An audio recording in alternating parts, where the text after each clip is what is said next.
two little instances of a Symphony of Love queued up, so I can read the cover page and then leave off where we pick up where we left off.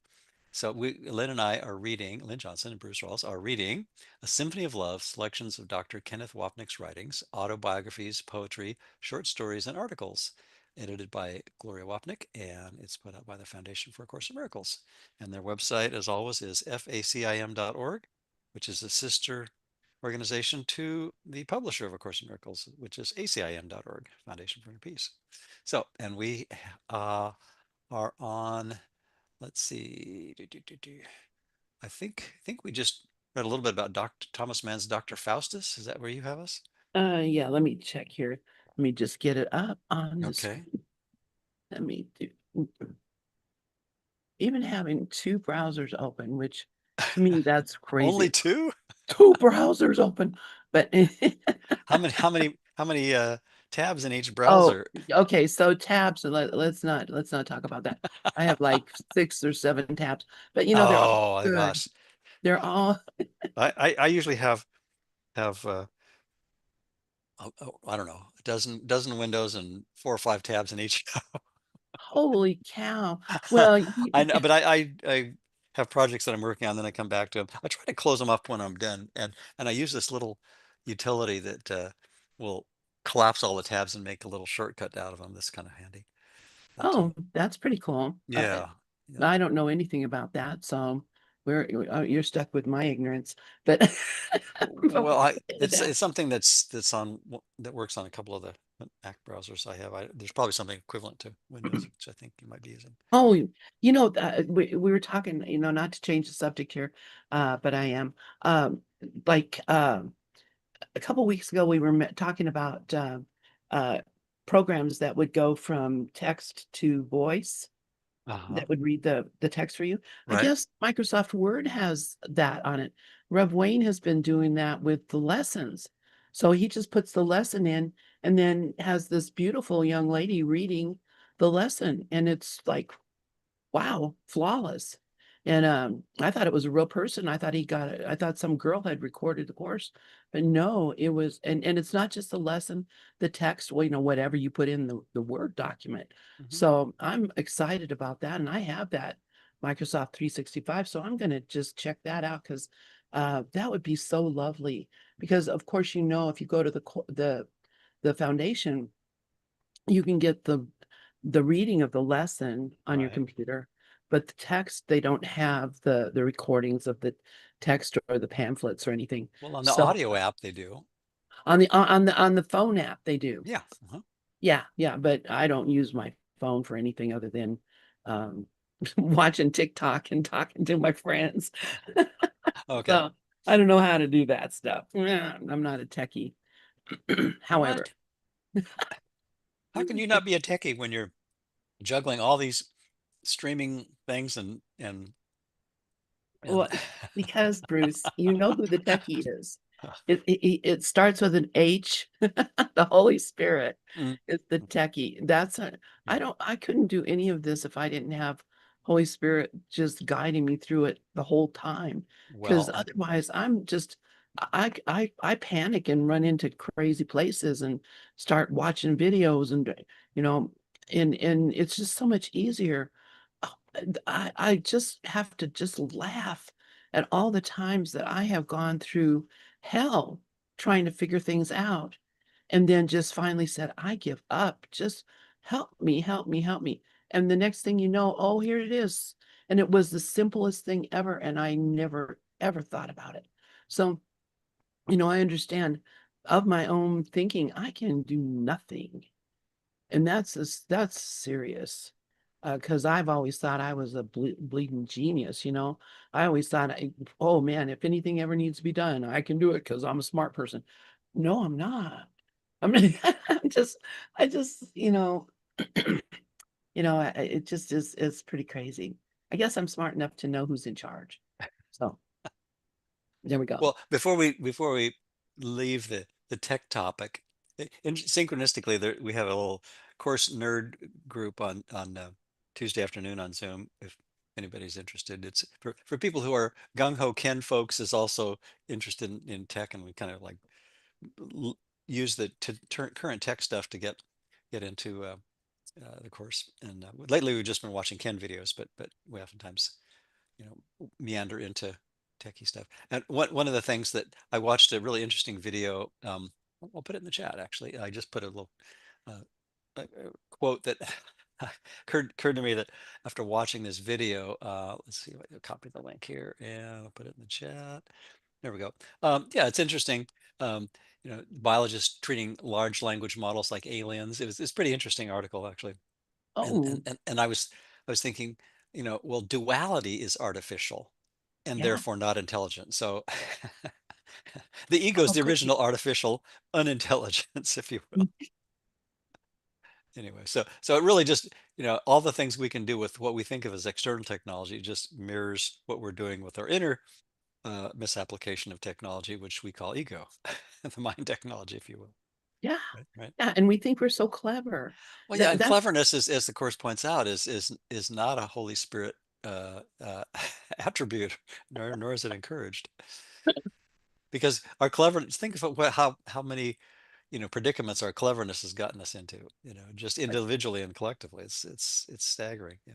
it got us where we are now, which Yeah, is like, because cleverness really almost always is, yeah, well, I can't think of any exceptions offhand, is used to create some kind of advantage or um, using one of Ken Wapnick's ideas, that he shares frequently, is that, what if you thought your special relationship, which could be, a cleverness would be one attribute or a skill, if you will, that is used for that cleverness, is a triumph over God. Well, that basically we're trying to outsmart perfect oneness by making our dreams work. So we're all dream repair technicians. I actually walked past a car on my walk. I took a little slightly different route than my favorite afternoon walk, and passed this truck that said dream restoration something or other. And I was thinking, well, that's pretty close to my dream repair technician that I figure we all are doing, right? that's right. So That's now we're right. now And now if we're studying the course, we're recovering dream repair technicians. recovering. That's right. Yeah. And uh, just to know that, to Yeah. have the idea that that's what's happening. I'm going to go ahead. I'm just going to, let's see, copy this link. So I don't, Should no, we back up? Should we back up a paragraph? And yeah, 'cause- let's back up. And let's see. Wait, although doing that let's, too early. But yeah, I think it would make sense because he basically he talks okay, about that story that he wrote, and all right. so let me Do back you up want to to. start in the and Sure, finally? Okay, exactly. That's where I'm at too. okay. Okay. And finally, in the fall of 1971, there came a sudden interest in the quote, demonic, unquote. It began one evening when I felt a strong desire to hear Wagner's Flying Dutchman, and most particularly the Sailor's Chorus from the third act. It was it is only a mildly eerie bit of music, but this one time in the darkness it called forth all sorts of demonic feelings and images for me. I was not frightened as I once would have been, but intrigued. A theme for a quote demonic unquote story came to me and I quickly wrote it down. The fascination grew to include the Wolf Glen scene from, I'm not sure if that's Weber or Weber's Der Freischutz. My German is negligible, so pardon the mispronunciations if there are any. A very evocative musical painting which does specifically deal with the invocation of satanic forces. And with my rereading Thomas Mann's Dr. Faustus, all this culminated in my picking up the ongoing, unfinished fairy tale and incorporating it into a tale which was quite terrifying and satanic, and totally unlike anything I'd ever done. Still, it unfolded from me in similar fashion as did the other writing. In some sense, it seemed to be a counterbalance to the other side of me, and I think expressed an aspect of my inner life which could have been dangerous to me if I were not careful. And I am thinking how so much of the course really is about looking at and undoing the ego. And this is a quick aside, um, and how this might have been a precursor to Ken's being willing to look with Holy Spirit or inner kindness teacher, whatever, Jesus, whatever non-ego presence, uh, works for us as far as a metaphor or a symbol, and looking at the insanity of the dualistic mind, the insanity of polarity, the insanity of competition, the insanity of us versus them, you versus me, all the different, like we're just talking about, all the different forms of the insanity of duality, and bringing that into the light. So we have to look at it, but if we look at it in the dark, metaphorically, we're just going to, as in without Holy Spirit's vision, we're just going to be enthralled and otherwise entrapped by that thought system. And really, I mean, you could make an argument that, as long as we're thinking that we're um, still trying to make the world work for us without engaging in a shared interest type of a thought system, then we are essentially playing into the ego's, you know, sabotage script, right? Yeah. Yeah. Yeah, yeah. And so that this looking at the darkness, I mean, you you can't even you don't even recognize that it's there until you start looking at it. Right, right. So, I mean, we go along our lives just kind of not paying attention to all the dark thoughts and just allowing them like it means this is okay for me to think this way. And I look at the world right now, which is just filled with incredible temptation. If you are, watch the news or there's just all this temptation to delve into the darkness and, start trying to, oh, this is bad and this is wrong and this needs to be fixed. And this is all of these thoughts that we have that we're projecting out onto a world that is literally meaningless. Mhm. Has it's neutral. It's absolutely has no meaning. And so all of these things that, I'm seeing and making judgments about are all based on my decision to judge, to look for differences. Yeah, yeah, And I'm not saying that if you see all those differences and it upsets you, that you're wrong. I'm not saying that either. I'm just saying that when I do that, what I'm not looking for the love that is being truly being expressed. It doesn't, I was listening to, who was it I was listening to yesterday? Oh, Marshall Rosenberg. I think it was Marshall Rosenberg. And he was saying that it's all love. Everything is love trying to express itself. And so just you know what we consider, people doing evil things, they don't consider them doing evil things. They think they're doing good things.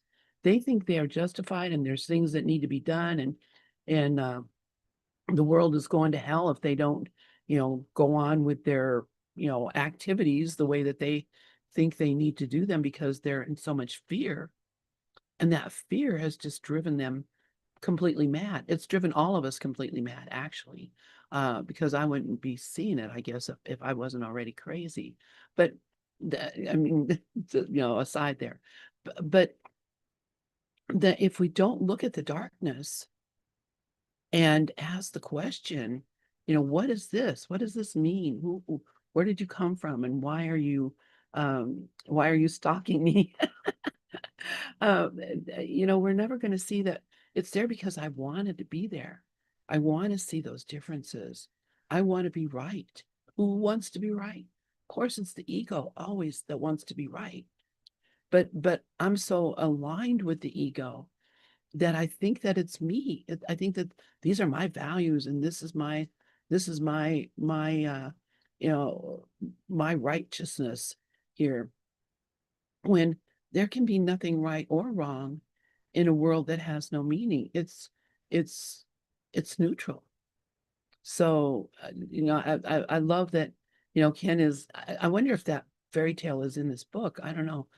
I haven't even looked, but I'd love to read this story that Ken wrote about, this, what he considers horrific, terrifying, and satanic. Well, we may be making our way toward it. Since I don't think either of us have Possibly. finished this book yet, right?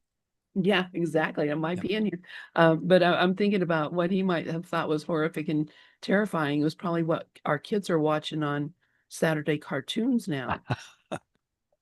And Mm, we're all in one gigantic cartoon. There's the fractality of it, right? And exactly. it's only when we see it as a silly, forgivable cartoon or a dramatization of an absurd dualistic idea that we can afford to, gently smile and even laugh, but not derisively at the the craziness. And really, I think the appropriate response is always, um, true compassion and infinite patience being attributes that I think the course uh, suggests on every page that is the proper response to an insane dream. In the same way that a parent seeing their kid tossing and turning, having a nightmare, and maybe hollering in their sleep, um, you know, the only sane response is just a gentle whisper saying, "You're just dreaming. You're just dreaming." And that's the consistent response that Holy Spirit has to all of our dreams, whether they're dreams of conquest and winning, or dreams of despair and losing, or anything that makes differences real. Um, the Holy Spirit just looks on with gentle composure and true compassion. It just says, you haven't sinned, but you've been much mistaken. Yeah. Yeah. Yeah. And you're hurting yourself. And Hmm. you can stop at any time. Yeah. Yeah. You Wow. don't even need to go to Bob Newhart in his That's psychology right. practice, right? You don't have to go to Bob. You don't have to pay him $5. You just- And I mean, you don't even need the 10-word version. That's right. Yeah, that's such a great skit. That is, it is. And I hear so many people, I mean, that's enduring forever. I mean, that will be, stop it, will be an enduring thing. So, Yeah. all And right. it's humorous because it kind of reflects our approach to the course. We think that, it's just like, okay, I'll just stop it. Well, for most of us, it's a lifelong process, not just a $5, 5-minute uh, Newhart counseling session. It's really usually just noticing how miserable we've made ourselves in a gradual uncovering and a gradual unveiling of the insane mind, and just noticing a little bit more quickly each day over what typically is decades or probably lifetimes for many of us. And and just say, well, that's what egos do. And I'm realizing that the egos never made me happy. I start with, I think, well, maybe it's only been partly helpful, until we realize that no, that the egos claimed all kinds of um, successes that weren't its due. And and when we, honestly assess what the split mind has done for us, it would be like, why would I want to go there? But Why? it takes a long time typically to become so thoroughly, you know, disenchanted and disgusted with the ego that we just drop it all together. And I think Exactly. that's what the course talks about is, that God takes the final step, and that's why, patience, infinite patience and gentleness is required, but also more and more consistent vigilance and diligent watching with the Holy Spirit's interpretation of everything, which is nothing happened. Nothing happened. Yeah. Your Yeah. innocence has not been compromised by this or this or this or this or this, including This is all a the public myriad things that service we project onto the world. Yeah. I'm sorry, I was talking I over you. said, this is a public service announcement. This is not real. Exactly. Yeah. But Interestingly enough, in one of Ken's talks, he mentions Orson Welles' reading of The War of the Worlds on radio back in, uh, gosh, what, 80, 90 years ago, something like that. And apparently, the people who were listening to that original broadcast, there was, I think, in a radio station back east, like New Jersey or something like that. Um, some of them tuned in after the introductory comments of like, if this is a story, because if for that era, they Orson Welles made it sound like it was a fast breaking news update. and about alien invasion, and there were a lot of people who really freaked out because, you know, your Yeah. subconscious mind doesn't know fact from fiction, as they say, and so you know, it's only our awakened non-dual mind that sees it all as fiction. So, we take what seems to be our projections, well, what seems to be outside, which are really our projections, we take that literally as, an attack, but we forgot that we made the first attack. So in this case, a lot of these people, you know, got into panic mode hearing the War of the Worlds on the radio the first time, and freaked out a bit. So that was quite an interesting phenomenon. But that's how our media works.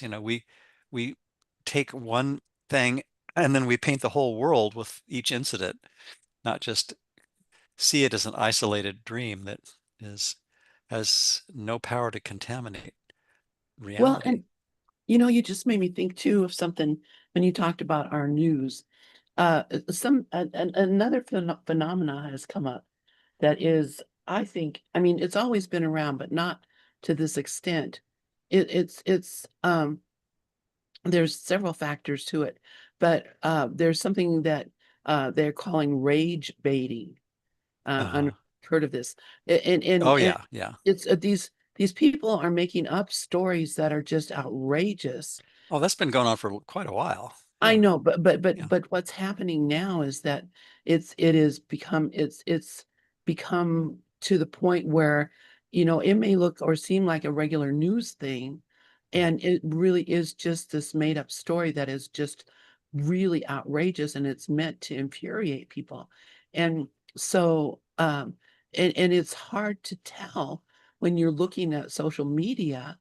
These things, of course, they've been doing it for quite a while, but it has accelerated to the point, and especially with the use of AI, Hmm. having all this ability to make it seem like these are really people. This is really happening. This is, I mean, if you don't know and you can't really tell that it's not real, which how can you tell if you're, just glancing at it, or somebody sharing it to you and sending you the images and thoughts. Yep. And people and so I just have come to the point where I'm just like, I'm not looking, I don't care. None of it's real. I keep why should I look at this and try to figure out, did this really happen or not? It's not really happening ever. But I know that kind of. Yeah. I think the only caveat to that is if we go out of our way to avoid media exposure, that can be a way of saying, uh, I don't I don't want to look at what my unconscious mind is on my mind on the ego drug, so to speak, is doing. Good A- point. And then that becomes a way of denying um, what I'm doing with my mind, and not it's basically a way of leaving the darkness in the closet, or Yeah, staying yeah, asleep, if you will, yeah, not ostrich sleep, yeah, as yeah. Robert says, And I yeah. get that too. Yeah. I guess, I guess the deal is just Yeah. don't believe it. Right, Whatever. right. And and Don't believe. and and Ken goes even further, says, don't believe anyone who tells you that 2 + 2 = 5, which is Yeah. he's not saying on the level of form to, take everything you learned in school, including basic math, and discard it. It's just saying, don't believe the whole thought system of space and time and duality. But you can still function within it. It's the old being in it but not of it, you know, phrase. And I think the course really encourages us to just be normal, and no, our life changes in the lives of God's teachers needed. No, changes in the thoughts of God's teachers are needed, and that's where we're all at. Yeah, Right? that's those are really good points, Bruce. And Yeah. and as you're speaking, what the practice that I've been doing actually is when these things come up and I'm confronted with them, I'm just forgiving them. I'm just looking at it and recognizing, this is not God's plan. This has nothing to do with reality. And the truth is that we're all perfectly innocent, everyone. There is and I imagined, and might as well bring it up because it's been talked about quite a bit, is the young woman who was shot the other day in Hmm. Minnesota. Hmm. And looking at what actually happened with her, I can just imagine that at the moment of that, when that occurred, she probably came to a very quick realization as she was leaving the world and the body, that it was a dream. I honestly think that she played a part, just like everyone here is playing a part. And the part is, it's here to show us the workings of our mind, our thinking, and our decision of innocence and guilt, and fairness and unfairness, and all these things that we've been talking about, these differences. I can't imagine that she left out of here going, "I've been unjustly treated." Uh, maybe she did, I don't know, but it just it occurs to me that no longer being associated with the body Hmm. itself uh kind of frees the mind to see the reality of the situation, because in truth, Perhaps. nothing happened. Yeah, yeah. But if nothing happened, I'm not to be too much of a contrarian, but Oh, go ahead. if nothing changes when we're born or when we die, other than uh, elements of our dream of space-time, then then that kind of ties into the courses. You know, we've never been in a body either once or many times. In that section on reincarnation, which is kind of a tough idea to really integrate. But if that really is true, then there's no instant promotions or demotions. There's no sudden revelations or obscurations of going into or out of a body. It just means that at those moments we're either identified with a form or we're not, Yeah, yeah, yeah, right? yeah. And even if we as a person exist at all after Hmm. that, Right, because right. I mean, Personhood is still intact as long as there's a separate self, which is a whole nother topic. But I think the course, in one of Ken's comments about the word soul, is that soul was used rather sparingly because it still implies, even though it's a spiritual idea generally, it's still a separate spirit that's different than other spirits, which really is counter to the course's pure non-duality. exactly, and Yeah. so obviously couldn't be. Yeah. So So okay, if it's used in the context of a shared, absolutely all-inclusive identity that we all share, then that could be helpful.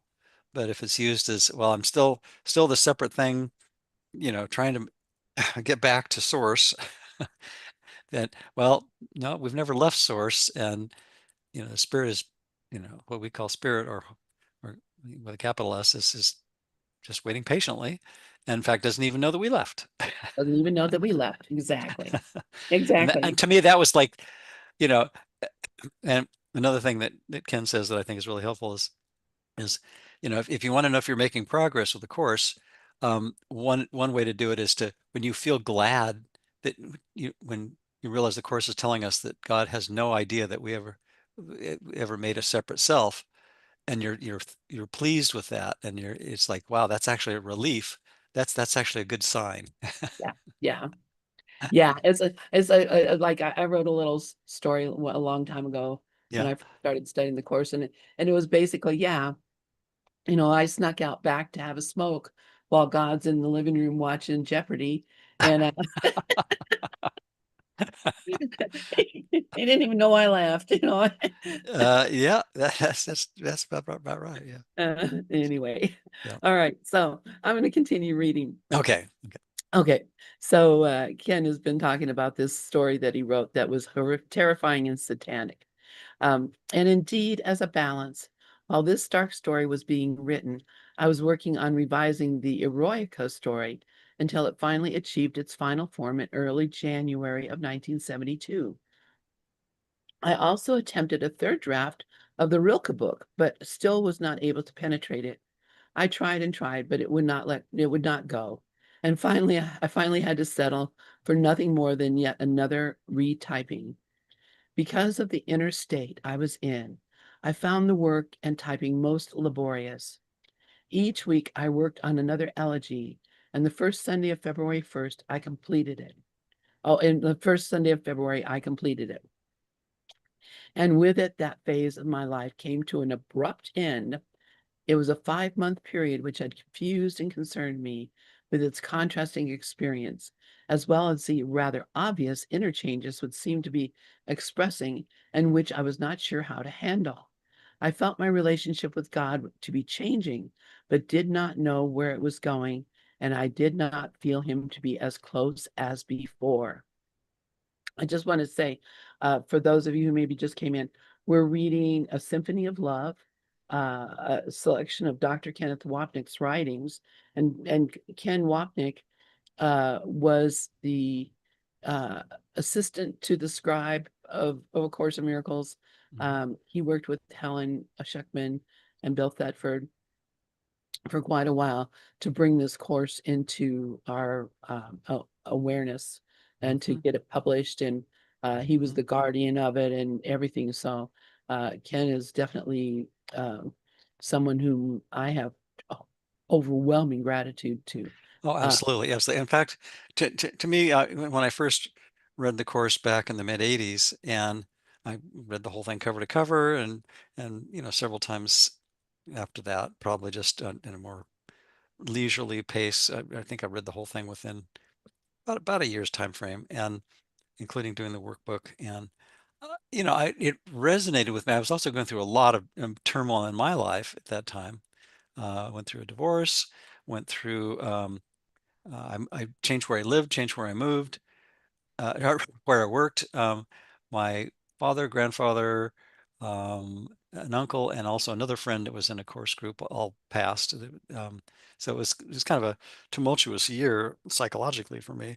Then I found myself doing what Ken, I think, suggested as, not out of, I wasn't really that much aware of Ken's work other than just peripherally.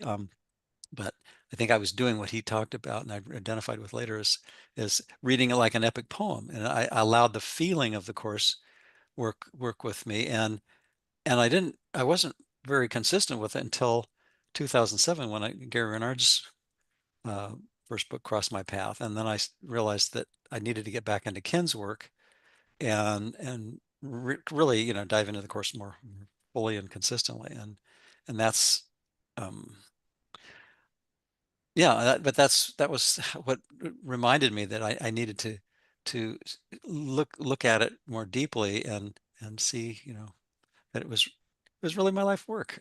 Yeah, yeah, yeah, and everything was really leading up to that. Yeah. yeah, everything. Yeah. And that's it. Everything is, it's all purposive.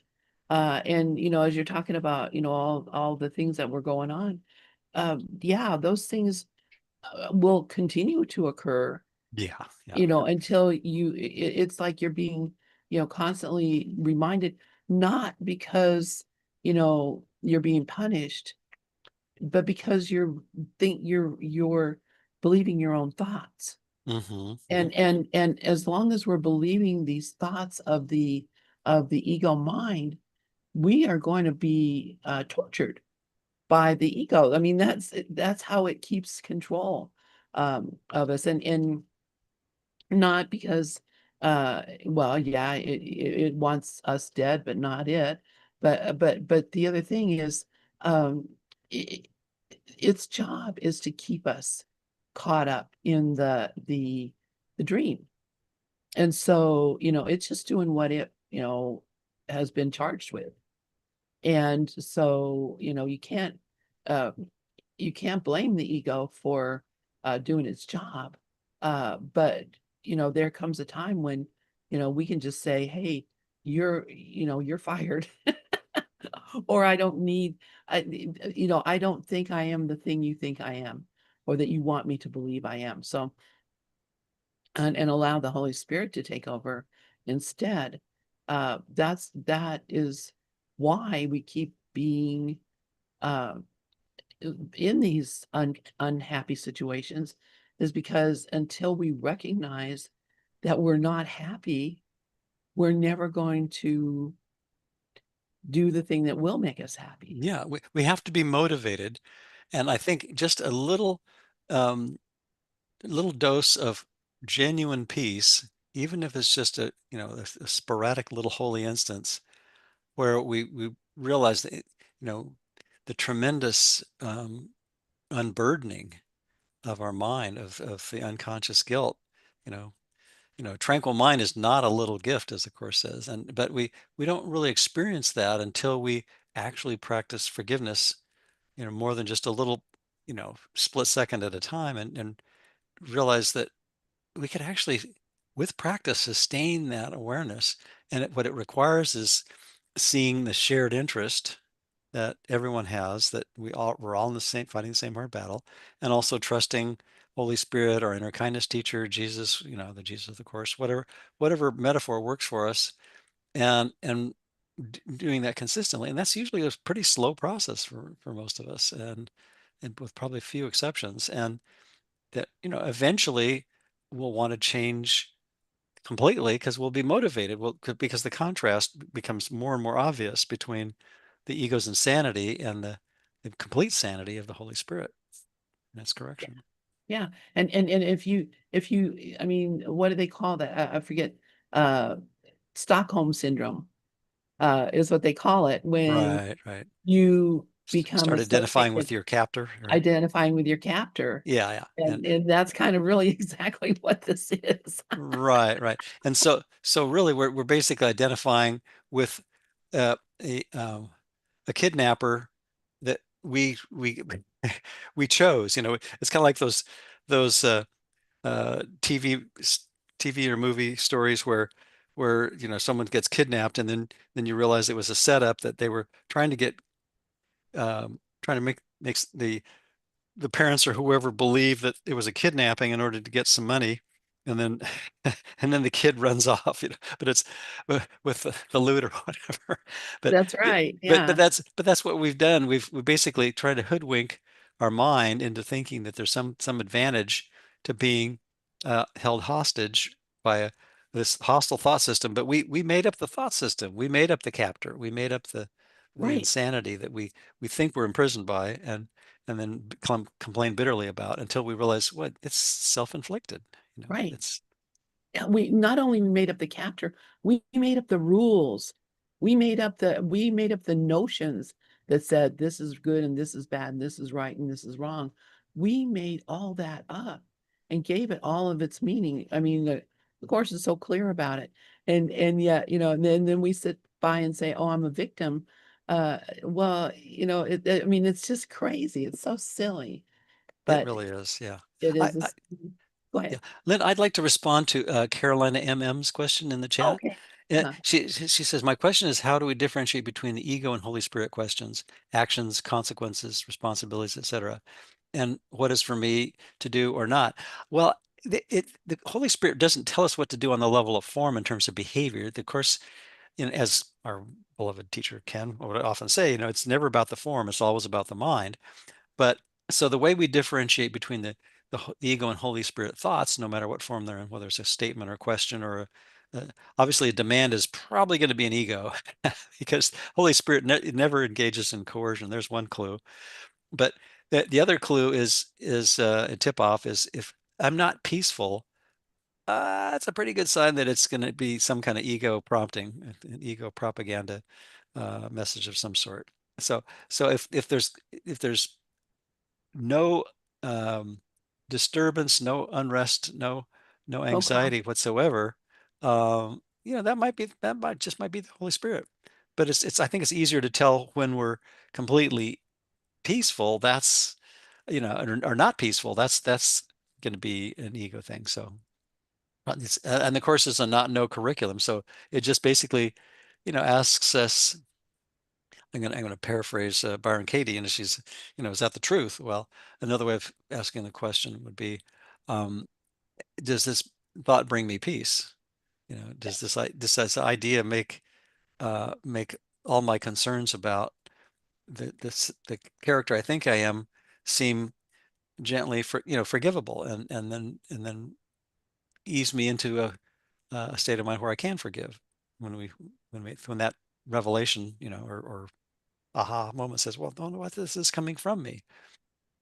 And it's everything that seems to be crazy is forgivable. Yeah. I hope that's helpful. Yeah. Yeah, and then Robert says, by the contrast, Holy Spirit unites, the ego divides. Yeah, Yeah. but it may be oversimplified, but it's a great answer. Yeah, thank you. Yeah. And Shall we pick up where we left off? yes, exactly. And I was just going to say, yeah, you do it's if you're confused and worried about it, then it's probably not the right thing. If you Yeah, yeah, answer and you're confused and worried about it and afraid, then it's not the right answer. The right answer is going to feel comfortable, and you're going yes, to feel you're going to experience it that way. yeah, yeah. And sometimes the right answer is do nothing. Just do And it's nothing. and it's not about the form. It's not about should I watch the news or should I avoid watching the news. It's not about should I you know do A or B on the level of form, because those are all horizontal questions. And the Holy Spirit always has a vertical suggestion. Get above the battleground. Go vertical, which is always get back to the mind with Holy Spirit's vision to look at the ego without condemnation, see that that thought system has made us miserable, and see that the guilt no longer makes sense outside, and we stop the projection, and it doesn't make sense inside because nothing happened. We're having a dream of criminality. Absolutely. It's Yeah. not, no real crime has been committed in the making of this space-time movie. Yeah. Yeah. I agree. All right. So you want to read? Sure. I turned the page, I think. Yep. Yeah. The end of the period came within a half hour of my completion of the final page of the third draft of the Rilke book. I had finished late in the afternoon, and after a short walk returned to my apartment, where I ate 2 apples. I must have been hungry, unless they were little apples. Immediately upon finishing the second, I suddenly began to feel the first symptom of what was to be an attack of the flu. The symptoms grew steadily worse, and I became quite ill. For 2 or 3 nights, I was unable to sleep and tossed and turned endlessly. Well, maybe it was because it was 2 apples. There's duality there, Yeah. Yeah, well, yeah, you're keeping the doctor away. So, right? There you go. so And all those other crazy ideas. Okay, at some point in my delirium came a return of the vision I had about 3 years before, where I saw clearly that I must leave my present life and go abroad. It felt very right, with nothing really to stand in my way, except that I did not know what I would do with all of my possessions, most particularly my books, records, and above all, Jesus. He's holding Jesus hostage? No. that big picture of Jesus Oh, yeah. I that he That's right. He has. had a big picture. He wasn't hiding Jesus. Yeah. Yeah. Yeah. There's a wonderful cartoon that shows a lady answering the door, and there's a couple of missionaries, and they're asking, "Have you found Jesus?" And then in the living room behind her, uh, there's some floor to ceiling draperies, and behind the draperies, all you see is a pair of sandals sticking out from underneath the draperies, implying that Jesus is hiding behind the curtain. Hiding behind a curtain. I just Funny. love that cartoon. Yeah. So anyway, when I recovered, the whole idea once more seemed unreal, not only because of the question of all my stuff, but just because it did not seem possible. As soon as I got back on my feet, my life had decidedly changed. It had now become impossible to continue in my previous lifestyle of living. I could no longer practice my clarinet, hear music, or read books. I began to eat more, sleep more, and found myself totally unable to do any writing. Even transcribing my dreams became too much of an effort. My interior peace had totally disappeared, and I began to take very long walks as an attempt to discharge some of the inner tension and restlessness that was now almost continually with me. If I were not physically exhausted, I could not fall asleep. In short, my entire life had suddenly turned upside down. I clearly recognized the spiritual crisis it expressed and sensed the great inner changes that I knew must be occurring, but did not have any idea what they would be nor how to change my current situation. I only knew that it was hell, and though perhaps unnecessary as a stage, wished it to be over as soon as possible. You want to pick up from there? Sure. Okay. You have to leave early today, by the way? No, I don't. No, I Okay, good. got a full Okay. hour. All right. One attempt at dealing with what was occurring resulted in my getting married again. And certainly for the short time it lasted, my life became more bearable. Isn't that just, oh yeah, let's throw another person in the loop here. Okay, my life became more bearable, but the clear irrelevance of that as a solution could not be long suppressed, for the basic tension had remained. And after a month, we both agreed it had been a mistake. We parted as friends, and eventually the marriage was annulled. The marriage did have at least one positive feature, and that was that since we lived together in my apartment, it enabled me to move away from it as mine. My inner connection to it, especially the living room, which had for a year and a half been like a temple, had quickly decreased with the onset of my illness, and our joint living had served to move me even further from it. But that, of course, left me with even less to hold on to. Nothing noticeably changed when I was once more alone, except that I was beginning to be worn out by what was going on. I still had my faith that eventually things would work out, but it certainly seemed as if God were taking his time about it. It had now been about 4 months, and I was only feeling more and more distant from him. And none of my old teachers, nor my rituals, nor structure were of any help.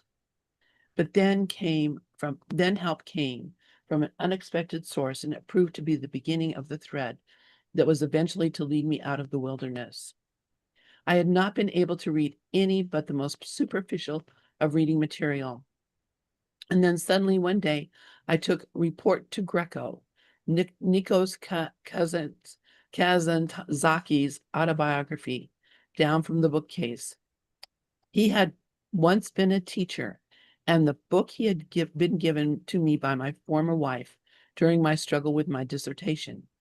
She had inscribed it to me in my, quote, hour of need, unquote. And certainly, if I had ever been in need, it was now. I had only read about 100 pages of it then, although I had liked it, but now was able to read it from beginning to end. I was particularly drawn to the description of his experiences visiting the monastery of Santa Catarina at the base of Mount Sinai. Wow. We were Uh, there actually in the fall of '92. St. Catherine's Cool. Monastery. Yeah, it's a pretty interesting place. Yeah. Wow. And of course, you were aware that it was someplace Ken had been, or were you not? Yeah. No, not at the time, of course. Yeah, yeah, Wow. That's yeah, very cool. yeah. So at the base of Mount Sinai Hmm. and of the Greek monastic island of Mount Athos. Hmm. The life of a monk, as it was described, resonated inside me. Ooh, I get that. And after so many months, I could once more feel the activity in my soul. A monk, a monk. Perhaps that is what I must be. I began to say to myself. I began to read books about Mount Athos and also about the history of monasticism. See, it's a good thing Ken was into non-dual uh, thinking, because if he'd been into to semiconductors, he could have ended up being a chipmunk, right? So, Stop it. okay. I love it though. Uh, In the midst of this, I recalled a recording given to me by many years before of Gregorian chant made by the Trappist monks at the Abbey of Gethsemane in Kentucky. I had played it on occasion over the years, but now began to play it over and over. The sounds were truly heavenly, literally a godsend, and I just flowed with its rhythms. The background notes on the record jacket were written by Thomas Merton. Mhm. I had heard of him, but knew very little about his life or his books. I went to the library and returned with an armful. I chose well, for the first book I read was The Seven-Story Mountain. On the very first page, in speaking about his artist parents, Merton wrote, "The integrity of the artist lifts him above the level of the world without delivering him from it." Like a red hot firebrand, that sentence imprinted itself on me. That was what was missing in Beethoven. For some reason, his music was not able to deliver him from the world. And if it were true for him, how much more so in the life of any other artist? For the artist made his art the center of his life, so that all else must be sacrificed to it. But there was another way without sacrifice, that of making God the center. I realized suddenly that once God became the center, the world did not have to be sacrificed. Wow. It would just naturally fall away as meaningless, and truly one would be delivered. Holy cow. I mean, that isn't that just the epitome of everything that we're trying to do, is have the God-centered life that Yeah, yeah, yeah, allows everything to just drop away. yeah. I was actually looking for a quote from the course that's it's I put in. uh, Let's see if I can find it with another phrase here. It was basically, you know, our purpose is to escape from our problems, um, not to not have them, or something like that. Um, if that makes any sense, which kind of ties into what you just read. Um, how Beethoven's music was liberating, but it didn't liberate him from his material problems, Yeah. and probably a lot of his psychological ones as well. But his brilliance was still very evident, right? Right, exactly. And we see this all the time when you look at any spiritual religious group, whatever they happen to be doing, there's all this a lot of emphasis on doing the form to to achieve some sort of liberation, but you'll never achieve the liberation because you're trying to get away from uh, Right, the right. world rather than uh, just changing your mind about the world, shifting your thought about the world. Well, So, here's well, I think this is actually in one of my favorite sections, the real alternative. Um, This is real. The second paragraph of the real alternative, which is the fourth section of chapter 31, says, "Real choice is no illusion, but the world has none to offer. All its roads but lead to disappointment, nothingness, and death. There is no choice in its alternatives. Seek not escape from problems here," meaning on the level of form. "The world was made that problems could not be escaped. Be not deceived by all the different names its roads are given. They have but one end." And then it goes on to say how, that the, the despair and discouragement of realizing that there's no hope here is where we could learn our greatest lesson, which is that the really is the purpose for the discouragement is so that we see the futility of trying to make the ego's projected world work, and instead go for the place in our mind that lifts us out of the world, not physically, but mentally. And at some point, the physical being a projection will really cease to seem to be, right? yeah, yeah. And which is And, which is and really saying that the ego, which would never existed, will no longer be troublesome because we're not identified with duality. yeah, exactly. Yes. And so that's why the gates of hell have a sign that says, abandon hope, all you who enter here. Right, That right. that's us here. Yeah, Yeah, exactly. abandon hope. You're in a hopeless place here. Right, And actually even hope is not even appropriate right. because you don't even need hope. You're not even here. But anyway, it's that's yeah, I love that. Thank you for that, Oh, Bruce. sure, sure. Um, Okay, let's see. We have a couple more minutes. I'll just read through here a little bit. Okay. The last of my tutelage under Beethoven or any artist now disappears. It was now the life of a monk, one who lived with God as his life's center. That supplied the example for what my life should be, and perhaps too the form my life would now take. For as I continued to read, especially Merton's descriptions of Trappist life, I saw the striking parallels between my regimen and disciplined life of the past 2 years and that of the Trappist. That life was the only one which made any sense to me, and perhaps I thought the crisis was the means whereby I might become a monk. But it all seems so far removed from my current life's reality that I don't think I seriously considered actually becoming a monk.